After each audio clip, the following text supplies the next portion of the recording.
নমস্কাৰ বন্ধুসকল, সকলোকে মোৰ আন এটা মিনি ব্লগলৈ আপোনালোকক সকলোকে স্বাগতম জনাইছোঁ। আজি আমাৰ প্ৰাণৰ শিল্পী গৰাকীৰ বাৰ্থডে হয়। তো বাৰ্থডে জুবিন দালৈ বহুত বহুত শুভকামনা জনাইছোঁ। যিহেতু জুবিন দা আমাৰ মাজত কায়িকভাৱে নাই, কিন্তু আমাৰ মাজত সদায় থাকিব, সদায় জুবিন দা অমৰ। গতিকে সকলোৱে আমি যিমান দিনলৈ বাচি থাকোঁ বাৰ্থডে চেলিব্ৰেশ্যন কৰি যাম জুবিন দাৰ। তো এইটো ভিডিঅ' আছিলে মোৰ যোৱা দেওবাৰৰ ভিডিঅ' আছিলে।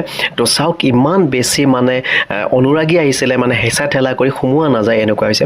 তো চাওক প্ৰথমবাৰৰ বাবে আমাৰ জুবিন দা যিহেতু ভগৱান আছিলে, সেয়েহে প্ৰথমবাৰৰ বাবে আমি সমাধি ক্ষেত্ৰ তীৰ্থস্থান হৈ গ'ল।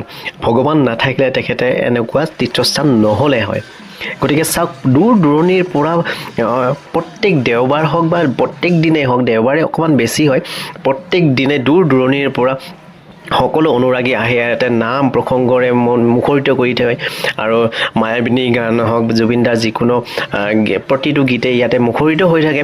এনি টাইম মানে সদায় হৈ থাকে, কিন্তু ছানডে'কৈ বেছি হয়।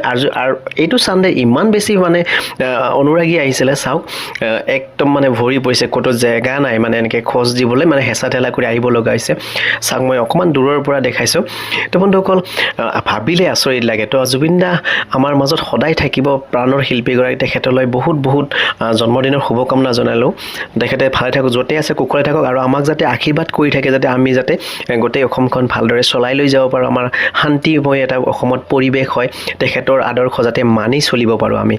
তো বন্ধুসকল চাওক ইয়াতে গোটেই অনুৰাগীসকলে গামোচা দিছে, কোনোবাই চাকি ধূপ জ্বলাইছে, কোনো এটা জেগা নাই যে চাকি ধূপ নজ্বলোৱা। আৰু এইবিলাক হৈছে অনুৰাগীয়ে জ্বলাই থৈ যোৱা চাকিবিলাক ডেইলি চাফ কৰি ইয়াতে পাহাৰ বনাই দিছে, চাফা কৰিব লগা হৈছে। চাওক কিমান এটা ভাবিলে আচৰিত লাগে।